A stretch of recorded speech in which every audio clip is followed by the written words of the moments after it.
আসসালামু আলাইকুম। সংবাদে আপনাদের সবাইকে স্বাগত জানাচ্ছি। আমি ফিরোজ তোহা। শুরুতেই আরবে কেবলস সংবাদ শিরোনাম। বাংলাদেশের সর্বশেষ গুরুত্বপূর্ণ আপডেট সংবাদে আপনাকে স্বাগত। শুরুতেই সংবাদ শিরোনাম, পরে বিস্তারিত। প্রথমেই জানাবো, আওয়ামী লীগের স্বাভাবিক মৃত্যু হয়েছে বললেন অলি Ahmed. Liberal Democrat party LDP chairman অবসরপ্রাপ্ত অলি আহমেদ বলেছেন যে আওয়ামী লীগের স্বাভাবিক মৃত্যু হয়ে গেছে। আওয়ামী লীগ আর কখনোই বাংলাদেশে ফিরে আসবে না।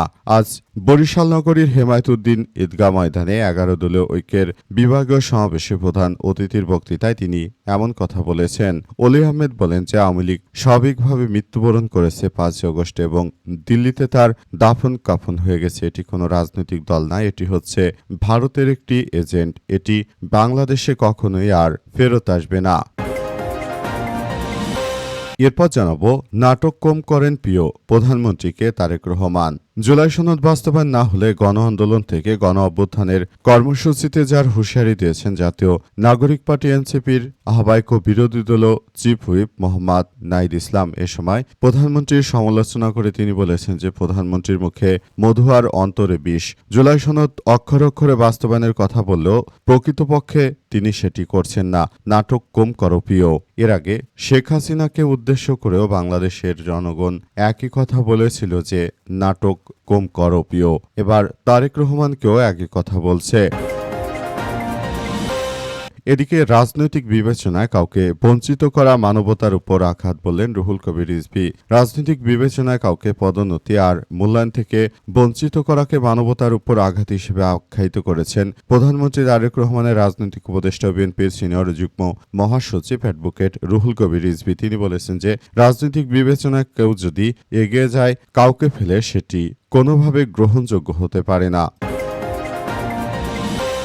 জানাবো, ডক্টর মাহাদি আমিন বললেন মানুষের প্রত্যাশা পূরণে সর্বোচ্চ অগ্রাধিকার দিয়ে কাজ করছে বর্তমান সরকার। প্রধানমন্ত্রী শিক্ষা প্রাথমিক ও গণশিক্ষা উপদেষ্টা এবং প্রধানমন্ত্রী কার্যালয়ের মুখপাত্র ডক্টর মাহাদি আমিন বলেছেন যে প্রধানমন্ত্রী তারেক রহমানের নেতৃত্বাধীন সরকার মাত্র ১৫০ দিন অর্থাৎ ৫ মাস পূর্ণ হয়েছে। এই সময় এটি হয়তো খুব দীর্ঘ নয়, কিন্তু সরকার গণতান্ত্রিকভাবে পুরো বাংলাদেশে সবার জন্য খুব দায়িত্বশীল ভূমিকা পালনের চেষ্টা করছে। এবং সর্বশেষ জানাবো, কুয়েতের গুরুত্বপূর্ণ তেল স্থাপনায় ইরানের হামলা।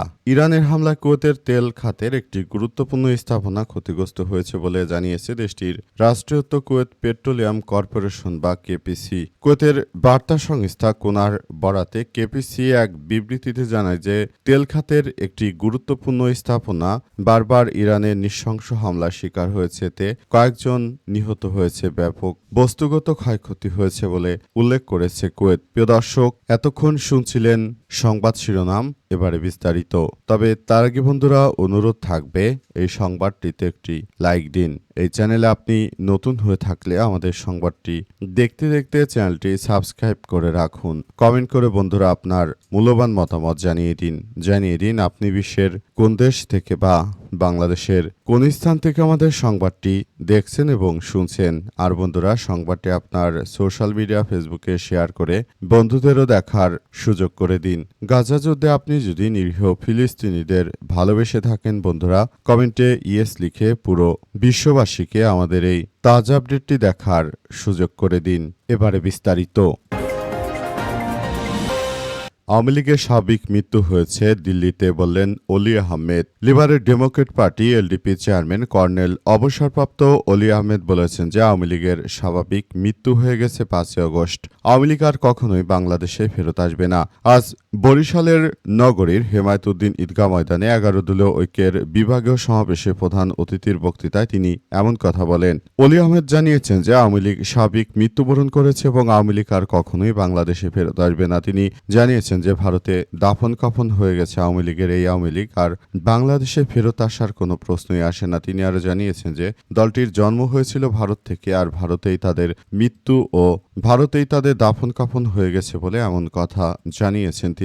তিনি আরও জানিয়েছেন যে বিষয়গুলো নিয়ে আমরা খুব বেশি সচেতন রয়েছে এবং আমরা মনে করি ভারতে যে রাজনৈতিক দলের জন্ম হয়েছে তারা কখনোই বাংলাদেশপন্থী হতে পারে না। তিনি আরও জানিয়েছেন যে বাংলাদেশপন্থী রাজনৈতিক দল হতে হলে অবশ্যই তাদেরকে বাংলাদেশ নিয়ে কার্যক্রম চালিয়ে যেতে হবে। তারা আসলে যেভাবে কার্যক্রম চালায় তাতে মনে হয় না যে তারা এতদিন ধরে বাংলাদেশের কোনো অস্তিত্বের সঙ্গে তারা জড়িত ছিল। তারা এ টু জেড ভারতের দালালি করত, ভারতের নোংরা রাজনীতি বাংলাদেশে অ্যাপ্লাই করার চেষ্টা করেছিল শেখ হাসিনা বিগত ১৭ বছর। বিরোধী দলমত দমন করে একাই ক্ষমতায় থাকবে যে মন মানসিকতা তৈরি করেছিল এক কারণেই যে গণবিস্ফোরণ হয়েছে, সেই গণবিস্ফোরণে শেখ হাসিনার এবং আওয়ামী লীগের মৃত্যু হয়ে গেছে বলে জানিয়েছেন কর্নেল অলি আহমেদ। তিনি আরও জানিয়েছেন যে রাজনৈতিক দলটি কখনোই আর বাংলাদেশে ফেরত আসার মতো কোনো পরিবেশের মধ্যে নেই। নাটক কম করো, প্রিয় প্রধানমন্ত্রীকে নাহিদ ইসলাম। জুলাই সনদ বাস্তবায়ন না করে জনগণের সঙ্গে যে তামাশা শুরু করেছে তারেক রহমান, সেজন্য তাকে নাটক কম করো বলে মন্তব্য করেছেন নাহিদ ইসলাম। তিনি বলেছেন যে নাটক কম করো প্রিয় দেশের জনগণ, তোমার মিথ্যাচার ভুলে গেছে। শেখ হাসিনার মতো একই কায়দায় হেঁটে বর্তমান বিএনপি বাংলাদেশটাকে একটি নৈরাজ্যকর পরিস্থিতির দিকে ঠেলে দিচ্ছে। সারা দেশের যে জায়গাগুলোতে চাঁদাবাজি, রাহাজানি ও সন্ত্রাসী কার্যক্রমগুলো হচ্ছে, এই কার্যক্রমগুলো আসলে কোনোভাবেই গ্রহণযোগ্য হতে পারে না। তারা মূলত এই ধরনের কার্যক্রম চালিয়ে একরকম ভয়ঙ্কর পরিস্থিতির সৃষ্টি করেছে বিএনপির এই ধরনের সন্ত্রাসী কার্যক্রমগুলো আসলে কোনোভাবেই মেনে নেওয়া যায় না। তারা যে ধরনের কার্যক্রম শুরু করেছে সেটা আমরা কখনোই মেনে নেব না বলে মন্তব্য করা হয়েছে। পুরো বিশ্বের বুকে একমাত্র বাংলাদেশ যেখানে দিন শুরু করে প্রধানমন্ত্রী মিথ্যাচার দিয়ে এবং রাতও মিথ্যাচারের মাধ্যমেই তারা শেষ করে। অতীতে শেখ হাসিনা প্রতিদিন শুধু উন্নয়নের গালগল্প করলেও প্রকৃতপক্ষে বাংলাদেশটিকে একটি ভারতের প্রজেক্টে পরিণত করেছিল। আর এখন বর্তমান সরকারও একই কায়দায় হাঁটছে। তাই সরকারকে উদ্দেশ্য করে নাহিদ ইসলাম আজ জানিয়েছেন যে নাটক কম করো, তোমার নাটক দেশের জনগণ ধরে ফেলেছে। দেশের জনগণের সঙ্গে প্রতারণা। শীর্ষে রয়েছে বিএনপির প্রধানমন্ত্রী তারেক রহমান। তিনি গণভোটের বিষয় নিয়ে কথা বললেও এখন গণভোট মানছেন না, কারণ তিনি মিথ্যাচারের মধ্য দিয়ে এগিয়ে যাচ্ছেন। এমন প্রধানমন্ত্রীকে দেশের জনগণ কখনোই ক্ষমা করবে না বলে জানান নাহিদ ইসলাম। রাজনৈতিক বিবেচনায় কাউকে বঞ্চিত করা মানবতার উপর চরম আঘাত বললেন রুহুল কবির রিজভী। বিএনপির সিনিয়র যুগ্ম মহাসচিব অ্যাডভোকেট রুহুল কবির রিজভী জানিয়েছেন যে রাজনৈতিক বিবেচনায় কোনোভাবেই আসলে বিষয়গুলো নিয়ে আমাদেরকে কার্যক্রম আসলে সবসময় খুব সুন্দরভাবে গড়ে তুলতে হবে। আমরা মনে করি যে ধরনের কার্যক্রম আসলে শুরু হয়েছে সেটি বাংলাদেশের জন্য আসলে কোনোভাবেই গ্রহণযোগ্য নয়। বিগত সময়ে আওয়ামী লীগ তারা যে সরকার ব্যবস্থা পরিচালনা করেছে তারা শুধুমাত্র তাদের নিজেদের লোকদেরকেই চাকরি দিয়েছে। তারা শুধুমাত্র নিজেদের দলকে প্রতিষ্ঠিত করার জন্য ১৭ বছর ব্যাপক ভূমিকা রেখেছে। তারা দেশের জনকল্যাণে কোনো কার্যক্রম চালায়নি বলে জানান রুহুল কবির রিজভী। তিনি তাই জানিয়েছেন যে কোনো রাজনৈতিক বিবেচনায় কারো প্রমোশন কিংবা পদোন্নতি হওয়া উচিত নয়। তিনি আরও জানিয়েছেন যে এজন্য অবশ্যই একটি দায়িত্বশীল সরকারের ভূমিকা থাকা উচিত। কিন্তু বিগত ১৭ বছরে যেভাবে তারা রাষ্ট্রকাঠামো পরিচালিত করেছে সেটি দেখে আমরা পুরোপুরি আশাহত হয়েছি। তিনি আরও জানিয়েছেন যে বিষয়গুলো আমাদের সবার জন্য অত্যন্ত দুঃখজনক একটি ব্যাপার হয়ে দাঁড়িয়েছিল। এটি কোনোভাবেই আসলে গ্রহণযোগ্য নয়। রুহুল কবির রিজভী আরও জানিয়েছেন যে বিষয়গুলো নিয়ে আমরা কাজ করছি এবং আগামীতে এটি অত্যন্ত গুরুত্ব সহকারে দেখা হবে। রুহুল কবির রিজভী আরও জানিয়েছেন যে বিএনপি ক্ষমতায় এসেছে, এখন যে আওয়ামী লীগ করে তারও প্রমোশন হবে, যে বিএনপি বা জামাত করে তারও একইভাবে প্রমোশন হবে। সেখানে দলমত নির্বিশেষে সবার জন্য সুষ্ঠু সুন্দর একটি পরিবেশ আমরা তৈরি করতে চাই বলে জানিয়েছেন তিনি। তাই সবাইকে ইতিমধ্যে সেভাবে কার্যক্রম চালিয়ে যাওয়ার প্রতি উদাত্ত আহ্বান জানিয়েছেন এবং সবাইকে দেশের জন্য কাজ করে যাওয়ার আহ্বান জানান তিনি।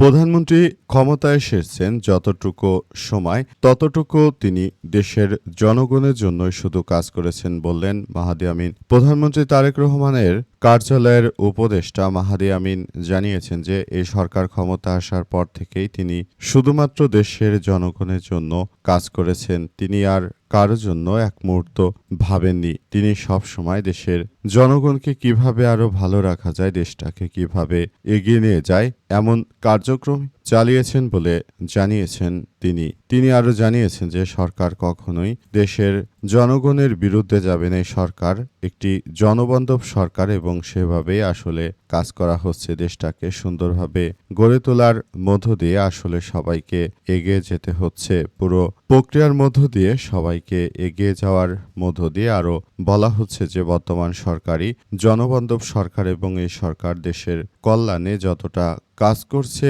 অতীতে আর কোনো সরকারই এভাবে করতে পারেনি বলে জানান মাহাদি আমিন। তিনি আরও জানিয়েছেন যে বর্তমান সরকারের প্রতিটি কাজে মুগ্ধ হয়ে তাকিয়ে থাকি যে তিনি কিভাবে দেশের 2টি টাকা হলেও সেভ করবেন। সেটি নিয়ে বর্তমান সরকার যেভাবে কার্যক্রম চালাচ্ছে, বাংলাদেশে আমরা শহীদ প্রেসিডেন্ট রাষ্ট্রপতি জিয়াউর রহমানের প্রতিচ্ছবি প্রধানমন্ত্রী তারেক রহমানের মধ্য দেখতে পাচ্ছি এবং তার ছত্রছায়া কিভাবে তারেক রহমান একটি সুন্দর ও সমৃদ্ধ রাষ্ট্র কাঠামো গড়ে তুলবেন সেটি নিয়ে তিনি সবথেকে বেশি আগ্রহী বলে জানিয়েছেন মাহাদি আমিন।